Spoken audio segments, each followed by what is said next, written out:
मारो ना, छोड़ो मुझे। मुझे मारो। नहीं बेवकूफ हूँ, जिस जरा सी बात पे अपनी माँ से लड़ने के लिए चले जाता हूँ। ऐसा क्यों कहा?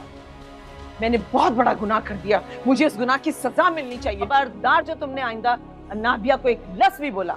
क्या क्या करना पड़ा है तुम्हारी मोहब्बत के लिए, क्या कर सकती हूँ मैं? लेकिन उसका वरना इस घर से नाबिया नहीं तुम जाओगी। मामा ने कुछ कहा है तुम्हें क्या? आज तो मरियम और वो दोनों हनीमून पे यूरोप जा रहे थे ना। वो नहीं कह फिर किसी मतलब नहीं है कि तुम उन्हें ज़हनी मरीजा बना दो। मुझे अच्छे से याद है कि मैंने पासपोर्ट बेड पर ही रखे थे।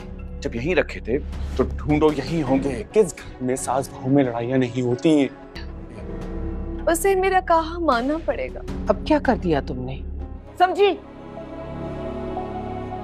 मम्मा, आपको मेरी बात का जवाब देना होगा। आपने मरियम को ऐसे तुम अपनी हद में रहो लड़की, तुम्हारी औकात नहीं कि तुम इस नाबिया चाहती है कि अगर वो खुश नहीं तो कोई भी दुनिया में खुश नहीं रह सकता। वो मरियम को भी सुकून से रहने नहीं दे रही। वो मरियम और अवैस के पासपोर्ट गायब कर देती है जब उसे पता चलता है कि ये दोनों अपनी हनीमून पर यूरोप जा रहे हैं। अपनी फुप्पो को भी खूब भड़काती है। जब अवैस घर आता है तो उसकी माँ उसके सामने ड्रामे करना शुरू कर देती है, अपने आप को पीटने लगती है और कहती है मुझे मारो, मैं तुम्हारी कसूरवार हूँ।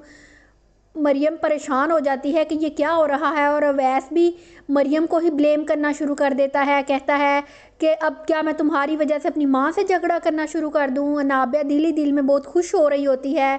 वो यही तो चाहती थी कि अवैस और मरियम का प्यार आपस में बढ़े ना, वो इन दोनों के दरमियान फूट डलवा कर ही रहे।